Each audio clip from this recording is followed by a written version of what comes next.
Some of the best stories in wrestling are tales of guys and gals who probably shouldn't have made it but went on to big success. Diamond Dallas Page was 35 years old when he first started training to become a pro wrestler, and he went on to become a 3-time WCW champion. Mick Foley was the opposite of what Vince McMahon wanted in a superstar, but his talent and charisma would propel him to win the WWE title on 3 occasions. Rey Mysterio is billed at 5 foot 6 inches, which is generous, and he's a 3-time world champion. Some of the worst stories are the people who had all of the tools to make it to the top and absolutely blew it. I'm Senior Siete for 7 Wrestling. Let's take a look at 7 can't-miss wrestlers who ruined their careers. Now, before we get into this, we appreciate your support, so if you enjoy this video, please hit the like button, subscribe to the channel, and DDT that notification bell. Also, we've got shirts. Check out the link below if you want to show off your 7 Wrestling pride or if you just want to support the channel. Brother. Number 1. Teddy Hart. Wrestling has more than one royal family. Actually, it's got a bunch. The Von Erichs, the Guerreros, the Ortons, heck, there are like 42 members of the Anoa'i extended family in the WWE right now. But the pride of the North, Canada's greatest wrestling export without a doubt, is the Hart family. Headed up by WWE Hall of Famer Stu Hart, the family tree reads like a who's who of wrestling history. You've got 5-time WWE champion Bret Hart, the leader of the pack, his late great brother Owen, a very close second. Their brother-in-laws, Jim Neidhart and Davey Boy Smith, are legends. Their other brother-in-law, Tom Dynamite Kid Billington, is often credited with creating the modern cruiserweight style. Dynamite Kid's wife was Bret Hart's wife's sister, so that counts, right? And in the following generation, you had WWE Women's mainstay Natalya Neidhart, as well as former WWE Tag Team Champions Tyson Kidd and David Hart Smith. But the forgotten Hart, the one that probably had the most potential, was Georgia Hart's son, Teddy. Teddy's first significant break came when he signed with the WWE at just 18 years old, thus making him the youngest person to ever sign a WWE contract. Unfortunately, his lack of dedication and reliability led to a quick release. Despite this setback, Hart continued to wrestle in various promotions, including Wrestling Society X and Ring of Honor, where he garnered attention but struggled with maintaining a stable career due to his backstage issues. Hart's unpredictable nature often overshadowed his talent. While he did find some success in independent promotions, including a notable run in Major League Wrestling, he gained notoriety for his erratic behavior and legal troubles. Throughout the 2010s and into the 2020s, he faced multiple legal issues, including allegations of assault, drug possession, and other criminal activities. These incidents led to a negative reputation, impacting his wrestling opportunities. And if you want an in-depth look at how deep the cuckoo crazy goes, check out the 2022 documentary Dangerous Breed, Crime, Cons, Cats, that deals with the disappearance of his former trainee and ex-girlfriend Samantha Fiddler. And as far as Teddy's career goes, it's clear that he's someone who had the name and the talent to become a big star, but simply allowed his demons to lead him down a much different path. Number 2. Enzo Amore. His name is Enzo Amore, and he is a certified G and a bona fide stud, and you can't teach that. Wow, Enzo hasn't been on my TV in like 6 years, and I still know that whole bit by heart. That is saying something. A character like Enzo Amore may not tear up the main event scene, but it can probably move a mountain of merchandise and be the perfect opening match shtick to get the crowd primed and ready for a fantastic show. But it seems like Enzo's braggadocious demeanor was not just an act, earning him heat with a lot of the talent backstage. Apparently, it had even elevated to the point where he was thrown off of a WWE tour bus by none other than the head of the table himself, Roman Reigns. Eventually, Enzo was fired by the WWE in January 2018 after allegations of sexual assault were made public by his accuser. WWE released a statement saying that Amore had been suspended due to the allegations and was ultimately let go for failing to inform the company that he was under investigation. While Amore denied the allegations and maintained his innocence, claiming the encounter was consensual, WWE's decision was based on the lack of communication regarding the investigation, not solely on the accusation. The case was eventually closed due to insufficient evidence, with no charges filed against him. And to counter WWE's claim of Amore failing to alert the company, A police report would later confirm that Enzo was not notified by authorities about the investigation before the accuser went public on social media. Now, frequently, the WWE will wait for something like this to blow over and then eventually bring the talent back, especially in a case like this where no charges were filed. But the certified G didn't do himself any favors when he bought a ticket to Survivor Series 2018, ended up in the front row, and stood up and started cutting promos to anyone who would listen. Needless to say, 6 years later, he has not been invited back. Bada boom, realest guy kicked out of the room. How you doing? Number 3, Velveteen Dream. Tough Enough is a pretty hit-or-miss concept, but the end goal is to always turn raw talent into WWE superstars. They've messed with the formula over the years. It's been a reality show, it's been an in-ring competition, it's been an opportunity for Triple H to warn some dude that one of his nuts is hanging out of his pants. Over the years, it's produced some pretty noteworthy talent: Maven, Nydia, Christopher Nowitzki, Jackie Gata, Matt Morgan, John Morrison, Ryback, Mandy Rose, Chelsea Green, and Sonya Deville, to name a few. And the biggest name to come out of that show is, of course, The Miz, being a two-time WWE champion and bona fide WrestleMania main eventer, which still sounds weird. But the talent with the most potential, the one who seemed like he was about to have a rocket strapped to his back shooting him straight to the top, well, that's gotta be Patrick Clark. You might know him better as the Velveteen Dream. Clark would take a run-of-the-mill flamboyant gimmick and turn it into a tour de force. With each NXT TakeOver event he stole, you could just imagine him climbing his way up to the WrestleMania main event. In fact, if you want a textbook example of how a match with a clean finish can elevate both men, go back and watch Velveteen Dream against Aleister Black from NXT TakeOver War Games 2017. Great angle, great bout. No less of an authority than John Cena would say this about Dream during a Q&A session at MegaCon in Orlando, Florida. You know how in the Star Wars movies the old Jedis can look at the rookie Jedis and be like, I think that's the one. I kind of have a weird, odd midichlorian feeling about Velveteen Dream. I think there's something special there. First of all, that is high praise. And second of all, John Cena knows about midichlorians. Dork. Allegations of misconduct during the 2020 Speaking Out movement cast a shadow over his career.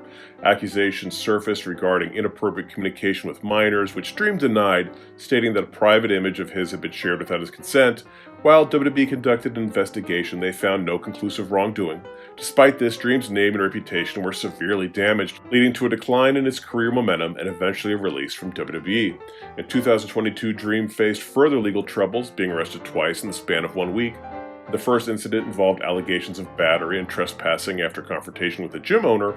Although charges were later dropped, the incident raised further concerns about his post-WWE behavior. Shortly after, Dream was arrested again, this time for drug possession, although little information was released about that outcome. To add to the controversy, fellow wrestler EC3 made additional claims against Dream, alleging that he had placed a hidden camera in a bathroom during a party. Dream denied these accusations, maintaining that they were untrue, but the string of incidents further eroded his standing in the wrestling community. After several years away from wrestling, Velveteen Dream, now rebranded Velveteen Man, made a controversial return to the ring in February of 2024.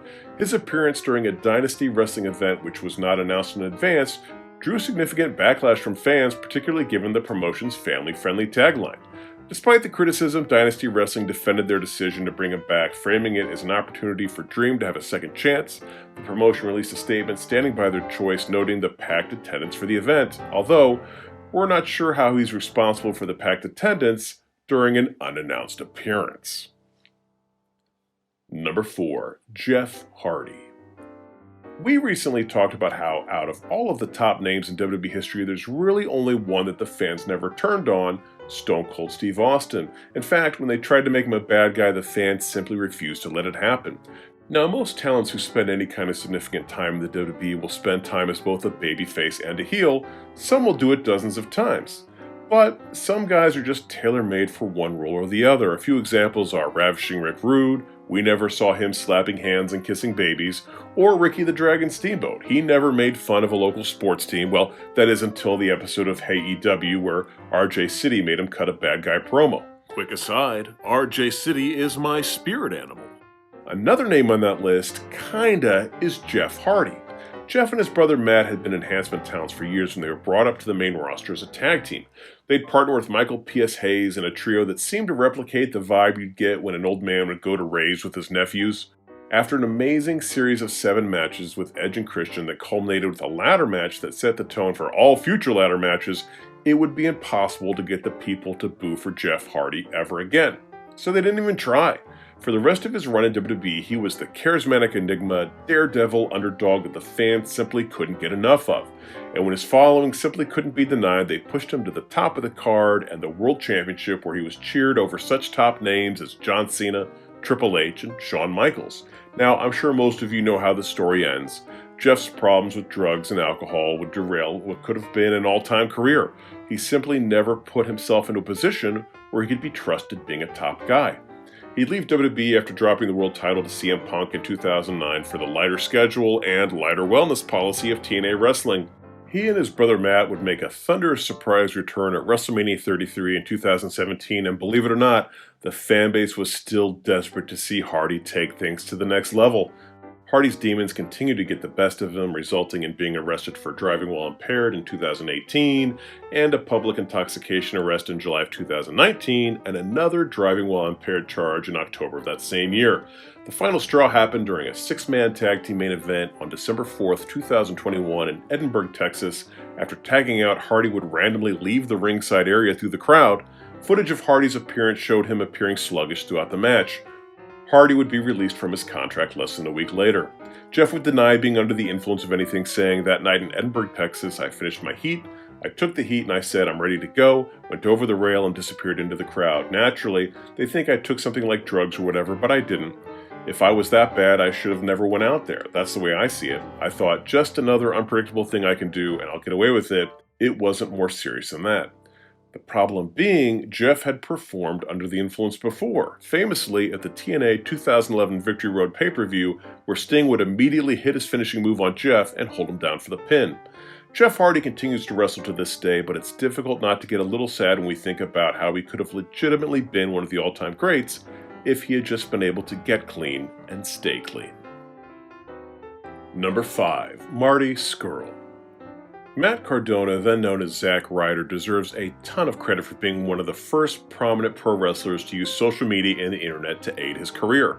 His Z True Long Island Story program turned him into one of the hottest names in WWE. Just a crime that they didn't do anything good with it. But a group that was able to spin their YouTube fame into gold was the unit made up of Bullet Club names like the Young Bucks, Hangman Adam Page, Kenny Omega, and Cody, not Rhodes, then Rhodes again. Their Being the Elite YouTube travel show was a huge hit with fans for their irreverent storylines such as the exorcism of Cody, Hangman Page being kidnapped by the WWE, and the time they stole a page from DX's playbook and invaded Monday Night Raw. All of this led to them hosting the most successful non-WWE wrestling show in the United States since the death of WCW in 2001, with Chicago's 2018 All-In pay-per-view. It was that showing that eventually helped them partner with Tony Khan's Dad's Money and form the first major competition to WWE in almost 2 decades, All Elite Wrestling. Matt and Nick Jackson, Kenny Omega, and Cody would join the company's executive vice presidents. What the hell? Why wasn't Hangman given a cool title? Jerks. Today, this quintet have all had blossoming careers, with Omega and Page being former AEW World Champions, the Bucks dominating the AEW tag team scene, and Cody making the jump back to WWE and ending Roman Reigns' 20-year title run.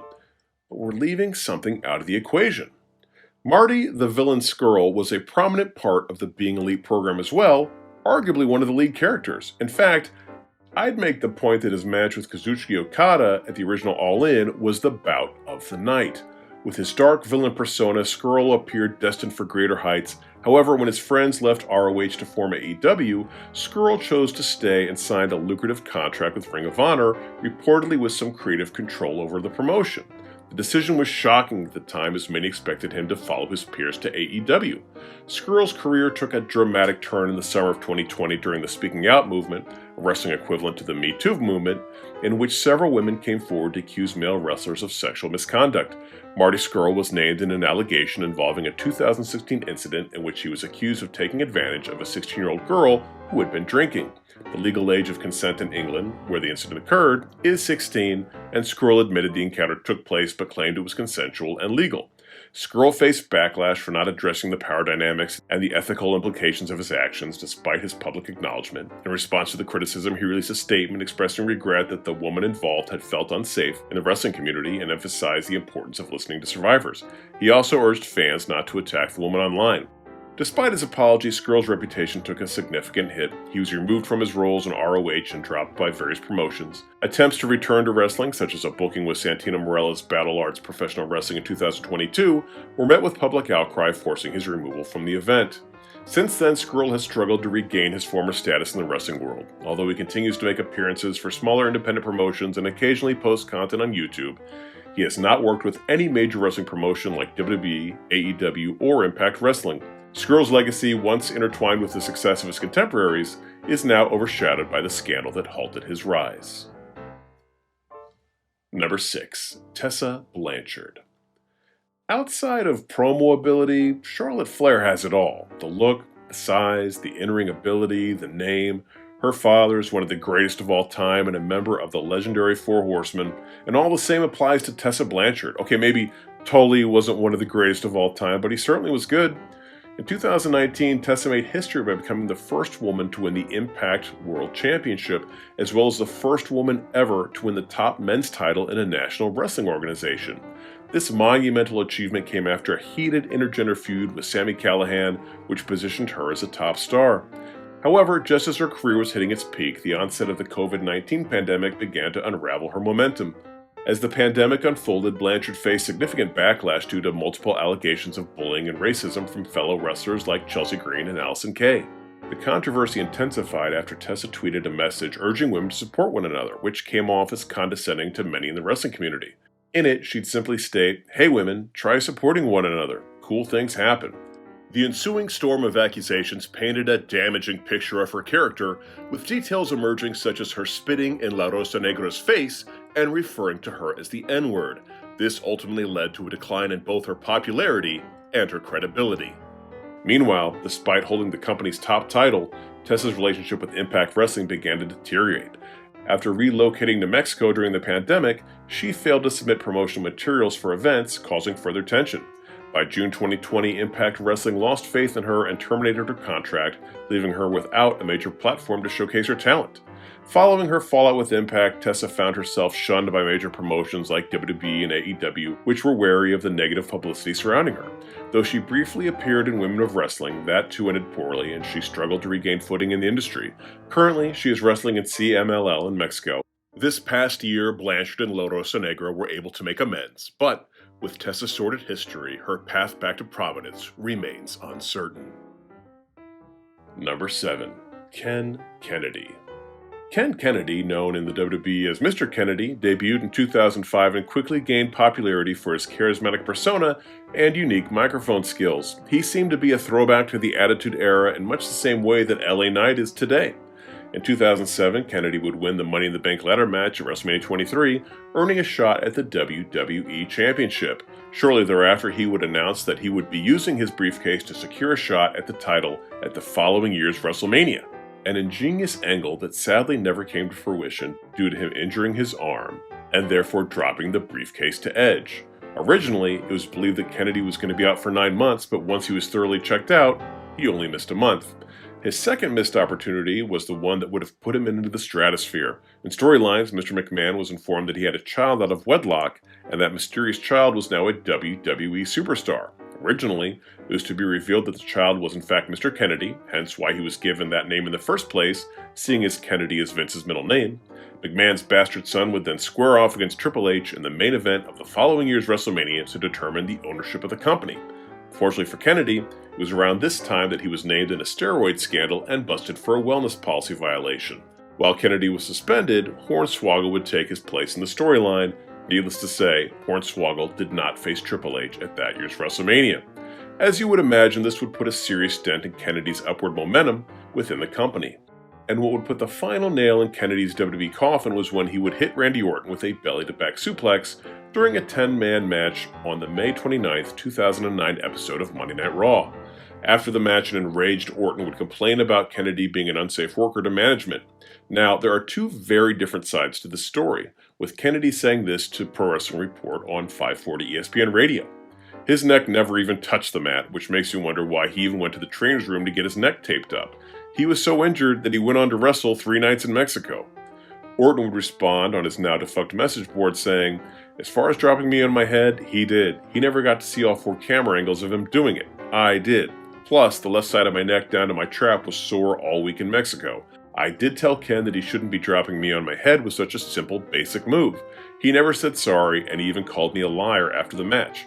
I remember looking at him in disbelief, and yes, I did tell management I did not want to work with him after that. Who wouldn't? That's my side." Kennedy was released from WWE 4 days after the controversial suplex and would never return to the company again. Well, there's our list. Did we forget any other future stars who blew it? If so, please leave them in the comment section below. Also, if you enjoyed this video, please hit the like button, subscribe to the channel, and double drop kick that notification bell. Until next time, I'm Senior Siete for 7 Wrestling saying bye-bye.